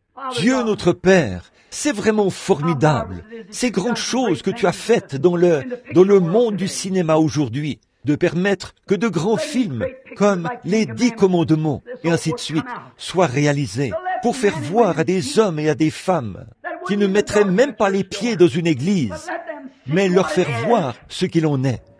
Le chemin de Dieu est un chemin rejeté par le monde, parce que nous sommes comme, nous pénétrons en Russie, qui est sous le système communiste. Nous sommes dans ce monde, mais nous ne sommes pas de ce monde. Nous sommes allés au calvaire. Nous nous sommes crucifiés pour le royaume de Dieu, pour être l'un des siens. Sans tenir compte de ce que le monde peut dire, nous prenons le chemin avec le petit nombre des méprisés qui appartiennent au Seigneur. Nous continuons à avancer vers la résurrection et nous croyons que le moment est proche, Seigneur, où nous serons ressuscités pour entrer dans un royaume qui prendra possession de ce monde. Comme Daniel l'a vu d'avance, le monde entier avait été mis en pièces, comme des brins de balles emportés par le vent sur l'air de battage en été. Mais la montagne, la pierre, a grandi pour devenir une grande montagne qui a recouvert la terre. Cette pierre viendra. Ô Dieu, nous voulons être une partie de ça. Que nous renoncions à nous-mêmes, que nous nous chargions chaque jour de notre croix, que nous vivions pour Christ, que nous vivions pour les autres. Accorde-le, Seigneur. S'il y en a ici ce matin qui ne le connaissent pas comme leur sauveur et qui aimeraient qu'on pense à eux dans la prière finale, vous aimeriez que ce jour-ci soit votre jour au calvaire. Voulez-vous lever la main pour dire « Priez pour moi, frère Branham. Je veux le connaître comme mon sauveur. » Que Dieu te bénisse, jeune homme. Quelqu'un d'autre? Que Dieu vous bénisse, mon frère, là-bas au fond. Y aurait-il quelqu'un d'autre? Dites, je veux le connaître. Je veux que ce soit un jour au calvaire pour moi. J'en ai assez. Ça m'avance à quoi de prendre à la légère la chose même pour laquelle je suis né, ce que je dois faire? Je suis né, né pour être un fils de Dieu, et je suis là à m'accrocher aux choses du monde. Ô Dieu, que je sois crucifié aujourd'hui, que je me crucifie aujourd'hui, moi-même et mes idées, pour que je puisse vivre avec Christ et vivre pour les autres. Quel que soit leur comportement à mon égard, qu'ils se moquent de moi, qu'ils me persécutent, qu'ils disent de moi toutes sortes de mal et tout, que je continue simplement à marcher humblement, doux comme un agneau, comme lui l'a fait. Et un jour, il a promis de me ressusciter au dernier jour. J'attends ce jour-là. Est-ce qu'il y en aurait d'autres qui voudraient lever la main? Que Dieu vous bénisse, là-bas au fond. Et vous? Très bien. Encore d'autres, simplement. Que Dieu vous bénisse. Que Dieu vous bénisse. Encore d'autres, là, avant que nous prions. Notre Père Céleste, il était dit quand Pierre a prêché le jour de la Pentecôte, tous ceux qui crurent furent ajoutés à l'Église. Ils avaient vraiment cru de tout leur cœur. Ces gens qui viennent de lever la main, je crois qu'eux ont cru de tout leur cœur. Et si c'est le cas, il y a un bassin d'eau qui est prêt ici. Ils veulent que leurs péchés soient pardonnés. Il y a quelqu'un ici qui peut les baptiser dans ce nom, le seul nom sous le ciel qui a été donné parmi les hommes, par lequel nous devons être sauvés. En effet, comme j'ai cité il y a quelques instants ce passage de l'Écriture, que la repentance et la rémission des péchés doivent être prêchés en son nom dans le monde entier, à commencer par Jérusalem. Et à Jérusalem, quand la repentance et la rémission des péchés ont été prêchés, l'apôtre leur a parlé des Écritures et il a dit qu'ils devaient d'abord se repentir et puis être baptisés au nom de Jésus-Christ. Ça, c'était le rôle du prédicateur. Eux, ils devaient se repentir et lui, il devait les baptiser pour la rémission de leurs péchés. Ceux à qui vous remettrez les péchés, ils leur seront remis. Ceux à qui vous les retiendrez, ils leur seront retenus. Père, comment le monde a-t-il pu s'embarquer dans une galère pareille? Pourquoi ne pas croire le simple évangile? Et ils introduisent même des substituts à ça. De faux noms, un faux baptême, de faux baptême du Saint-Esprit, de serrer la main des ministres, d'employer les titres de Père, Fils, Saint-Esprit, ce qui ne se trouve nulle part dans les Écritures. C'est un document fait par des Romains. Ce n'est pas un enseignement chrétien, nulle part dans la Bible.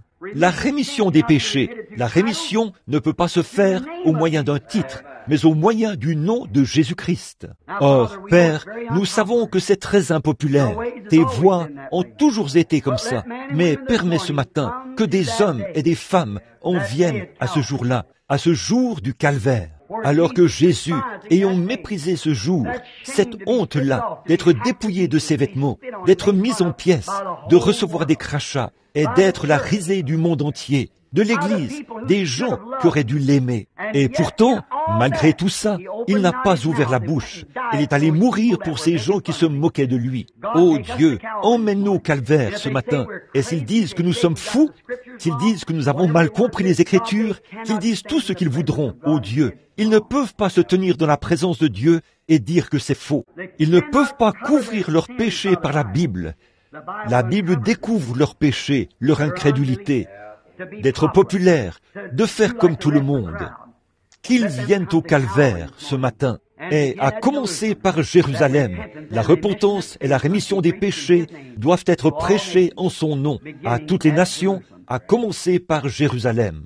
Qu'ils fassent, eux aussi, ce pas-là, celui du crucifiement, d'être mis en pièces, d'être couvert de crachats, d'être un objet de risée, d'être traité de tous les noms possibles et imaginables, de renégats religieux, de démolisseurs d'églises, traités de tous les noms qu'ils voudront. Puissions-nous ce matin, Seigneur, prendre le chemin avec le petit nombre des méprisés qui appartiennent au Seigneur. Puissions-nous marcher comme les apôtres, sans nous en détourner ni à droite ni à gauche, et servir Dieu de bon cœur. Accorde-le, Père. Maintenant, guéris les malades et les affligés qui vont venir dans la ligne de prière. Ceux qui ont levé la main, puissent-ils se repentir du fond du cœur, maintenant même. Ceux qui, pendant si longtemps, sont restés en arrière, puissent-ils s'avancer rapidement vers l'eau et recevoir la rémission de leurs péchés. Upon the name of the sacrifice, Jesus Christ, the Son of God.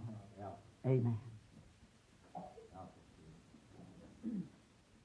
par le nom du sacrifice, Jésus-Christ, le Fils de Dieu. Amen. Down at the cross where my Savior died, down there for cleansing from sin I cried. There to my heart was the blood applied. Glory to His name. Glory to His name. Oh, glory to His name. Oh, there to my heart was the blood applied. Glory to His name. I am so wondrously saved from sin. How? Jesus so sweetly abide within. There at the cross where He stood. Be one of His. Oh, glory to His name. Glory to His name. Glory to His name. Precious name. Oh, there in my heart was the blood applied. Glory to His name. Ça vous fait vraiment quelque chose, n'est-ce pas? Ça vous récure. Ça met en vous une espérance. La vie éternelle. Qu'est-ce que c'est? Crucifié avec Christ, c'est vivre pour les autres. Quel genre d'autres? Ceux qui vous haïssent, ceux qui ne vous aimeraient pas, ceux qui se moqueraient de vous. Vivez pour eux, soyez avec eux, aimez-les. Priez pour ceux qui vous maltraitent, qui disent faussement toutes sortes de mal à cause de mon nom. Ils ont persécuté les prophètes qui ont été avant vous. J'ai pensé que le message aiderait probablement l'Église ce matin pour que vous voyiez que nous avons besoin d'un calvaire. Nous avons besoin d'une crucifixion. Maintenant, qu'est-ce que tout cela produit? Tout a été payé. La sœur dans le fauteuil roulant, et vous, les gens ici qui sont malades et affligés, tout a été payé. Tout ce que vous avez à faire, c'est de croire que cela vous appartient. Acceptez-le comme ça, et vous serez guéris. Souvenez-vous, bon, qu'est-ce que c'est? Vous pourriez aller vers le monde, prêcher l'Évangile, guérir les malades et transmettre la vie éternelle. Ce serait tellement plus glorieux. Voici un homme étendu ici qui a eu une tumeur, un cancer, quoi que ce soit. Nous l'avons vu tant de fois donner ses bénédictions et guérir l'homme, guérir la femme. Des dizaines de milliers de cas dans le monde entier qu'on ne peut pas contester. Voyez, on les a fait sortir de lits de camp, de brancards, des gens qui n'étaient plus que l'ombre d'eux-mêmes, rongés par le cancer, et aujourd'hui, de braves gens en bonne santé. Ces œuvres que je fais, vous les ferez aussi, mais vous en ferez de plus grandes. Davantage est le mot juste.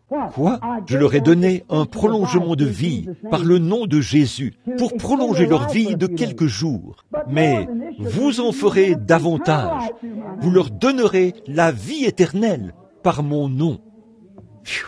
Pourquoi auriez-vous honte de ce précieux nom?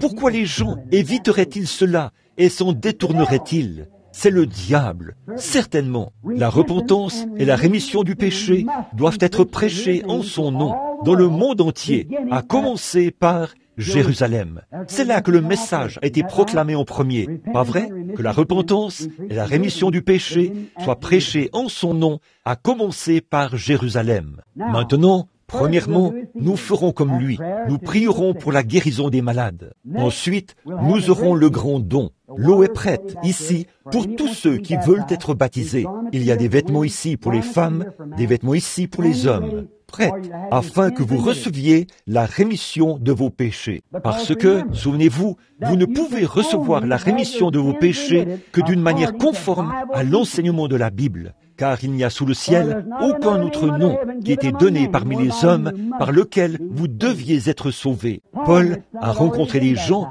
qui avaient déjà été baptisés et ils poussaient des cris, ils avaient la victoire. Il a dit, de quel baptême avez-vous été baptisés? Ils ont dit, du baptême de Jean. Il a dit, Jean a baptisé du baptême de la repentance. Maintenant, saisissez ceci, pour amener à la repentance, pas pour la rémission du péché. Combien comprennent ça? Pas pour la rémission du péché. Ils ont été baptisés, c'est vrai, pour amener à la repentance. Ils s'étaient repentis. Oui, monsieur, je me suis repenti. Moi, je crois qu'il vient. Ils ont été baptisés du baptême de la repentance, c'est-à-dire croyant au Seigneur Jésus-Christ. Puis, après avoir entendu ces paroles, que le sacrifice était déjà venu, ils ont été baptisés de nouveau au nom de Jésus-Christ. Puis, il leur était donné, quand il leur a imposé les mains, le Saint-Esprit. Et ils parlaient en langue et prophétisaient. Maintenant, comment allez-vous changer ce passage de l'Écriture? Mettez le doigt sur un seul passage de la Bible où quelqu'un a déjà été pardonné de ses péchés dans le Nouveau Testament et qui a jamais été baptisé autrement qu'au nom de Jésus-Christ. Montrez-moi un seul endroit dans la Bible où qui que ce soit ait déjà été baptisé au nom du Père, du Fils, du Saint-Esprit, ou apportez à mon bureau un récit historique de l'Église qui montre où quelqu'un a déjà été baptisé au nom du Père, du Fils et du Saint-Esprit, jusqu'à 300 ans et quelques après la mort du dernier apôtre, quand l'Église catholique a été organisée. Maintenant, j'ai les pères avant Nicée et tous les historiens et tout, juste là dans mon bureau, l'histoire la plus ancienne et la plus sacrée du monde, les seules preuves infaillibles que nous ayons. Lisez notre visiteur du dimanche, ou le catéchisme de l'Église catholique, et observez ce qu'ils disent. Quelques-uns des protestants seront peut-être sauvés, parce qu'ils se plient à la doctrine catholique. En effet, leur Bible dit de baptiser au nom de Jésus-Christ, mais nous avons ôté la solennité du nom de Jésus, et nous l'avons placé sur Père, Fils, Saint-Esprit, et ils l'admettent. Maintenant, montrez-moi un passage de l'Écriture contraire à cela. Et voilà. Et pourtant, le monde se plie à cela. Pourquoi? Ils ne sont jamais allés au calvaire. C'est ça. Ils n'ont jamais vu. Ils vont se moquer de vous et vous appeler. Ils vont même vous appeler des exaltés, des Jésus seuls, et tous ces noms fanatiques qu'ils peuvent avoir. Qu'est-ce que ça peut bien faire? Comment ils vous appellent? Que leur lui importait comment ils l'appelaient. Il était crucifié. Il a vécu pour Dieu et pour Dieu seul. Et si ce même esprit qui était en lui est en vous, il vous fera faire la même chose. Portez son nom. Quoi que vous fassiez, dit la Bible, en parole ou en œuvre, faites tout au nom de Jésus, en donnant gloire à Dieu. D'où tirez-vous cette doctrine trine, païenne? D'un catéchisme, pas de la Bible. Le mot Trinité n'est même pas mentionné dans toutes les Écritures, de la Genèse à l'Apocalypse. Ça n'existe pas. Un Dieu trinitaire, ça n'existe pas. Il est Dieu, Dieu seul, un seul Dieu. Il a toujours été un seul Dieu. Il a rempli 3 fonctions. Il a servi une fois en tant que Père, sous Moïse. Il a servi une fois dans la chair, en tant que Fils, Jésus. Il sert maintenant en tant que Saint-Esprit. Mais c'est un seul Dieu, pas avec 3 noms, 3 fonctions, 3 titres, dans un seul nom, Jésus-Christ. Toute autre chose, c'est païen. Et je demande que quelqu'un présente cela, si ce n'est pas le cas. C'est vrai, j'ai dit ça pendant des années, et personne n'a encore répondu. Voyez, parce que c'est impossible de le faire. J'ai là, voici la Bible, premièrement, et il y a l'histoire ancienne qui prouve que c'est tout à fait vrai. Et pourquoi le diable, eh bien, la Bible a dit qu'ils seraient comme ça. Comment peuvent-ils venir si je ne les attire? C'est tout ce que j'en sais. C'est ce que Jésus a dit. Alors, je ne dis pas ça pour être. Si je disais ça et que je prêchais une prédication comme celle-ci, je serais le pire hypocrite parmi vous. C'est vrai. Je dis ça parce que c'est la vérité et que c'est la vie. Tous ceux qui sont baptisés en Christ revêtent Christ. Ils ont la vie par son nom. Nous prions en son nom. Nous cherchons en son nom. Nous prêchons en son nom. Nous baptisons en son nom. Nous vivons en son nom. Nous mourons en son nom. Nous allons au ciel en son nom. Nous ressuscitons en son nom. Toute la famille dans le ciel s'appelle Jésus. La Bible dit, toute la famille sur terre s'appelle Jésus. Il a dit, je suis venu au nom de mon... Vous dites, eh bien, c'est le nom du Père. Père n'est pas un nom, c'est un titre. Il a dit, je suis venu au nom de mon Père, et vous ne m'avez pas reçu. Alors, au nom de qui est-il venu? Ah oui, certainement. Et vous ne m'avez pas reçu. Alors, voilà, c'est simplement, oui, c'est caché aux yeux des sages et des intelligents. Certainement, c'est sûr, oui. Et dans l'Apocalypse, comme nous l'avons enseigné l'autre jour, il y a la vieille église prostituée, qui est la première organisation, puis elle a donné naissance à un tas de filles. Elles font la même chose, elles ont les mêmes habitudes. Tout cela aboutit à Babylone. De la même manière, avec l'église de Rome et une confédération des églises des nations. Et voilà qu'elle est là. Elles aboutissent toutes dans la même chose, le même bateau. Mais l'église de Dieu, alléluia, c'est une église appelée à sortir, séparée. Comment l'église est-elle bâtie? Comment saurez-vous ceci? Comment pouvez-vous savoir que ceci est la vérité? Quand Dieu vous le révèle.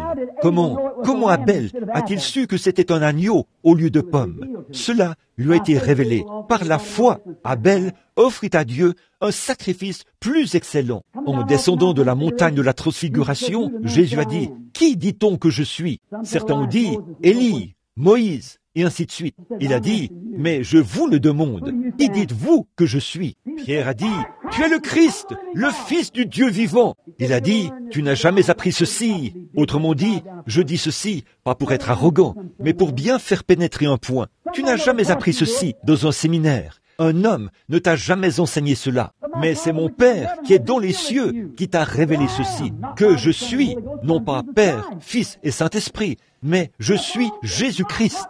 Et sur ce roc, quel roc? Le même que celui sur lequel Abel a été, sur ce même roc.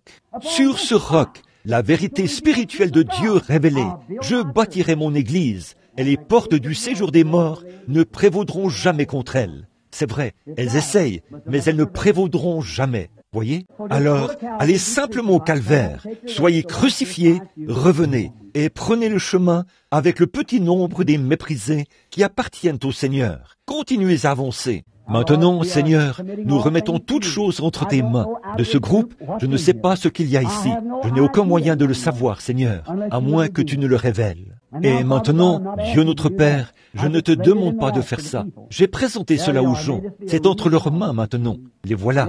Puisse ceci être un vrai calvaire ce matin. Que ce soit une vraie crucifixion de la volonté personnelle, des désirs personnels et des choses grandioses de la vie.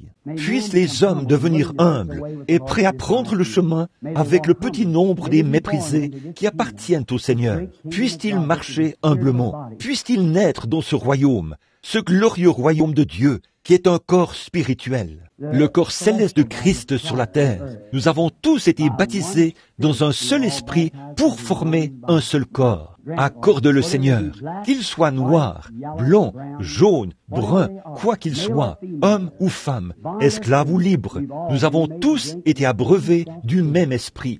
Accorde-le, Père, et que ce soit que parmi eux, il soit beaucoup ce matin à comprendre. Puisses-tu ouvrir leur intelligence? Alors, ce sera comme un jour nouveau pour eux. Le soleil brillera, et la lumière sombre des théologies faites de main d'homme disparaîtra. Et la lumière de Dieu brillera sur leur sentier et brisera le voile qui voile cette belle lumière. Et alors, ils pourront marcher sur la grande route de la sainteté et vivre pour les autres, comme Christ l'a fait. Maintenant, alors que nous commencerons la ligne de prière, je te prie d'oindre tes serviteurs ce matin, nous tous, alors que nous prierons les uns pour les autres. Et accorde aujourd'hui que chaque personne malade qui passera dans cette ligne de prière soit guérie.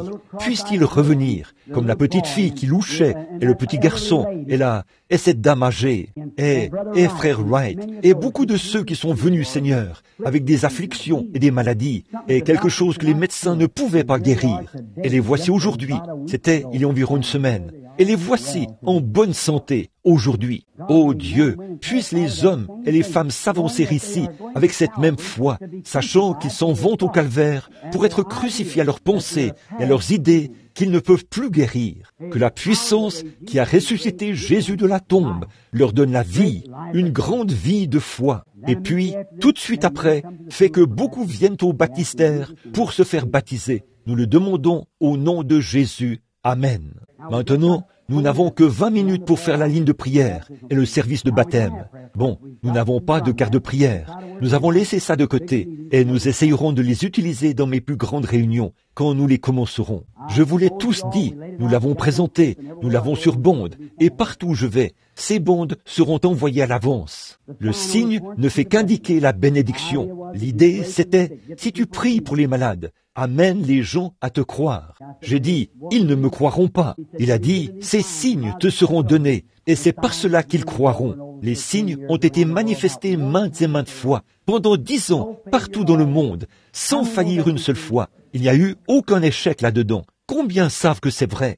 Eh bien, si vous pouvez croire le signe, alors croyez le message. C'est vrai, il l'indique. Et est-ce que Dieu mettrait en moi un message et ferait en sorte qu'il soit tellement parfait comme ça, mais que, et je vous dirais quelque chose qui serait faux? Dieu ne me laissera pas faire ça. Non, non, non, monsieur. Je vous dis la vérité. Maintenant, tous ceux d'entre vous qui veulent qu'on prie pour eux, est-ce que vous pourriez, dans cette rangée ici, venir de ce côté-ci, si vous le voulez bien? Là-bas, mettez-vous en ligne à droite. Et alors, cela permettra aux gens de passer pendant que nous prions. Ensuite, nous aurons les garçons, les huissiers et les autres surveilleront. Et pendant qu'ils passent de ce côté-ci, alors de ce côté-là, nous les ferons venir par l'arrière et nous les ferons avancer. On priera pour tout le monde. Oh, non, non, pas du tout. Eh bien, au moment que vous voudrez, ça n'a pas d'importance. Vous pouvez l'amener là-bas, ou je peux amener-la là-bas maintenant, ou un peu plus tard, quand elle le voudra. Ça n'a pas d'importance. Maintenant, restons aussi tranquilles que possible pendant les prochaines quelques minutes. Je veux que vous réfléchissiez tous maintenant. Bon, qu'est-ce que la Bible dit? La prière de la foi sauvera le malade. Combien savent que c'est vrai? Combien savent que la Bible dit, voici les signes qui accompagneront ceux qui auront cru. Les œuvres que je fais, vous les ferez aussi. Et quelles étaient les œuvres? Il a dit, je le peux, si vous croyez que je suis capable de faire ceci. Pas vrai? Quelle était ma question? Ils ne me croiront pas. Il a dit, ces signes les amèneront à croire. Maintenant, si vous croyez, préparez-vous. C'est maintenant l'heure de votre délivrance. C'est la même chose que pour le péché. C'est la même promesse du même Dieu. Maintenant, nous avons ici une petite femme malade qui a des problèmes d'estomac, qui vient de New Albany. Nous allons d'abord prier pour elle, afin qu'elle puisse se trouver un siège. Maintenant, tranquillement, tout le monde, là. Je veux que les frères m'aident ici. Maintenant, courbons la tête un instant pour la prière.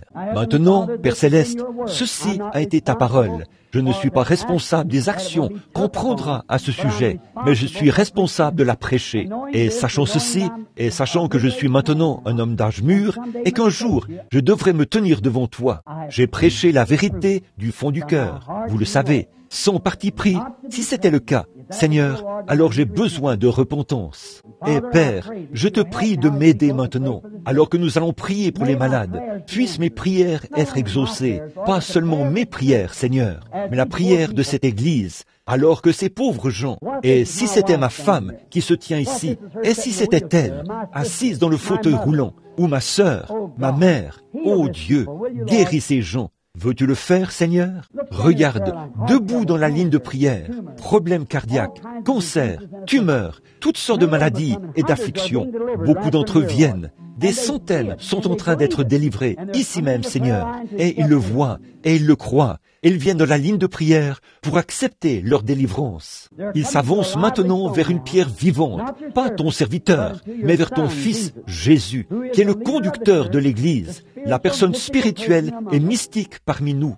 Et alors que nous procédons en offrant son nom, tu as dit en mon nom, ils chasseront les démons. Je te prie d'exaucer nos prières au nom de Jésus. Amen. Maintenant, que tout le monde soit en prière. Bon, ceci fait aussi partie de la vôtre. Ceci est votre prière. Là, cette petite femme doit mourir. si quelque chose ne lui vient pas en aide. Combien connaissent frère Statzlev, frère et sœur Statzlev? On m'a appelé de l'Allemagne 3 fois l'autre soir. Leur bébé était mort. Ils ont demandé, frère Branham, nous vous avons vu ressusciter les morts par l'Esprit de Dieu. Ils étaient présents et ont observé cela, voyez, et nous savons que vous êtes un prophète du Seigneur. Prononcez simplement la parole. J'ai dit, je ne peux pas la prononcer, à moins que ce soit mis dans ma bouche. Venez en Allemagne. Je me suis levé tout de suite et ils ont téléphoné. Nous avons un avion à réaction qui peut vous emmener en Allemagne en 6 heures. Un avion à réaction de l'armée qui m'emporterait en Allemagne pour qu'un bébé mort soit ressuscité. Un avion à réaction de l'armée m'emmènerait en 6 heures de Louisville à München en Allemagne. Je suis entré dans la pièce, je me suis mis à genoux et j'ai dit, « Père, que dois-je dire? Parle dans ma bouche. » Il ne m'a pas répondu. Je suis allé dans les bois, j'ai dit, « Père, que dois-je dire? Mets les paroles dans ma bouche. J'irai en vain, sinon. » Je suis reparti, il ne m'a pas répondu. Je suis rentré. Pendant toute la nuit, j'ai prié, « Seigneur, mets les paroles dans ma bouche. » Il n'y a pas eu de réponse. Le lendemain matin, ma femme s'est levée. Aussitôt qu'elle est partie, la parole, je me suis levé, il a dit, « Ne réprime pas ceci. Ceci, c'est la main du Seigneur. » Ah oui. Puis, rapidement, au téléphone, je ne peux pas venir. Non, ceci, c'est la main du Seigneur. Cela me serait défendu. Vous voyez quelle puissance est attachée à cette réprimande? Quand Dieu a dit, « Ne fais pas ça. » Car c'est la main du Seigneur. Or, Moïse, une fois, on lui avait dit de ne pas faire quelque chose. Il est allé le faire quand même.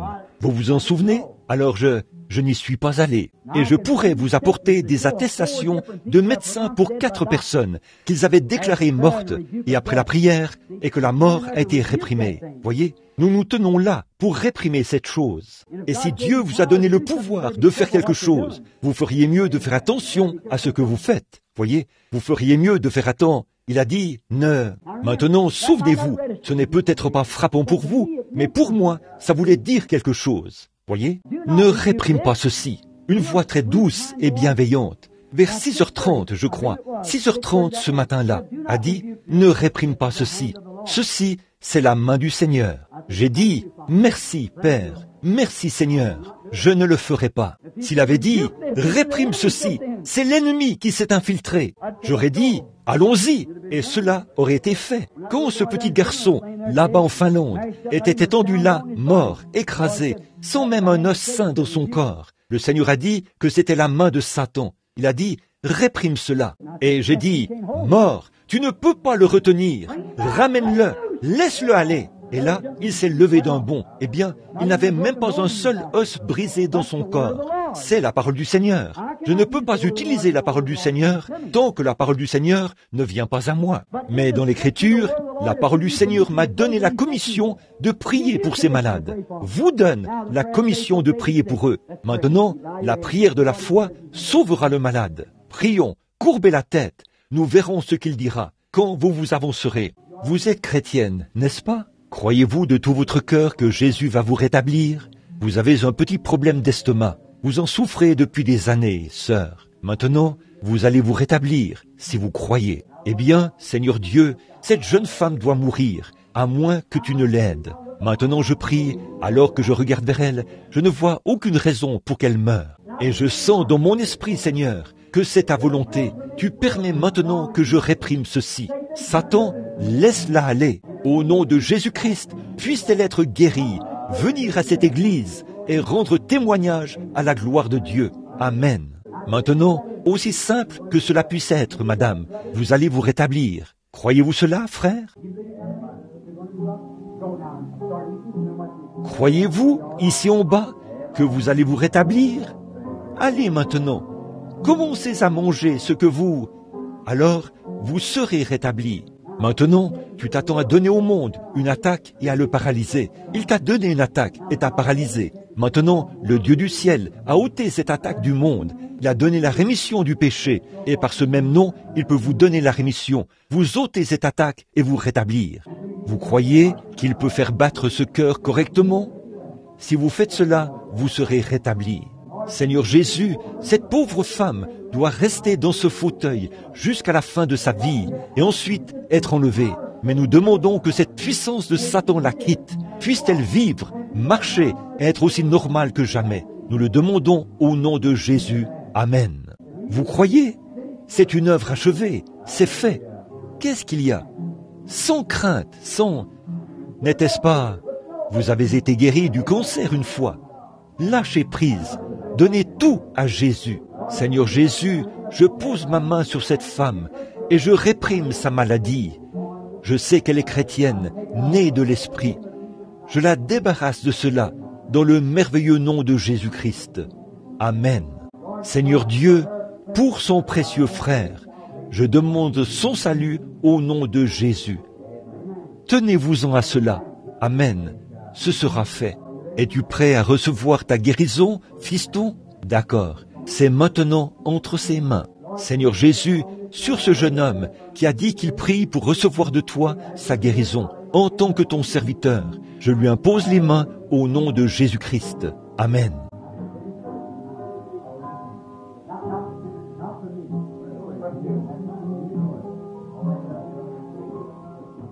Bon, n'importe quel. Maintenant, vous n'avez qu'à invoquer son nom. Là, pas à moi. Dieu notre Père, comme seul un fils qui s'appuyait autrefois sur le sein de sa mère. Elle l'a tapoté et a prié avec lui, et a tenu sa petite main quand il était un bébé qui gazouillait. Maintenant, Satan l'a placé dans un hôpital psychiatrique. Oh Dieu, il est venu à la sainte église du Dieu vivant, une église qui est née de l'Esprit de Dieu, une église dans laquelle l'Esprit de Dieu vit et se fait connaître. Et aujourd'hui, par la prière, nous délivrons cette femme de cet hôpital psychiatrique. Au nom de Jésus-Christ, nous prions. Amen. Rentrez chez vous, tout va bien pour vous. Merci d'être venu pour demander cette faveur pour votre mère. C'est un vrai fils. C'est maintenant le jour de votre délivrance. Seigneur Jésus, pour cette jeune femme, pour le salut de son mari et la délivrance de sa gorge.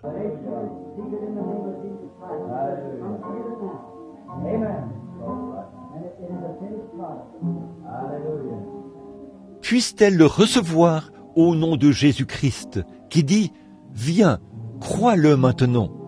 Et c'est un produit fini. Seigneur, les médecins ont déclaré, Seigneur, que c'est dans son corps, que ça monte dans son œil. Elle est venue pour être délivrée à cet autel, alors que cette sainte église prie. Je demande sa délivrance au nom de Jésus-Christ. Ce fléau quittera son corps. C'est une œuvre achevée.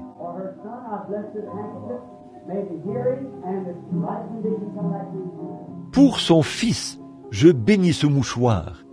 Que l'ouïe revienne dans son oreille et qu'elle soit en bon état. Maintenant, l'Église parle. Or, l'Église est le corps mystique de Christ. Nous prions tous pour vous. Voyez, nous ne déclarons plus être dans le monde. Nous ne parlons pas de nous demander où nous allons. Nous avons trouvé le chemin. Nous sommes nés dans ce chemin. Nous sommes l'Église du Dieu vivant. Une partie de celle-ci. Bien sûr, elle se trouve partout dans le monde. Mais ici, c'en est un des groupes. Aujourd'hui, ensemble, nous venons en son nom. Nous venons pour faire ce qu'il a dit de faire. Ce qu'il peut révéler quand nous nous réunissons. Prier pour les malades, leur imposer les mains. La prière de la foi sauvera le malade. Que votre maladie de cœur vous quitte. Au nom de Jésus-Christ, j'obéis à la commission que Dieu m'a donnée.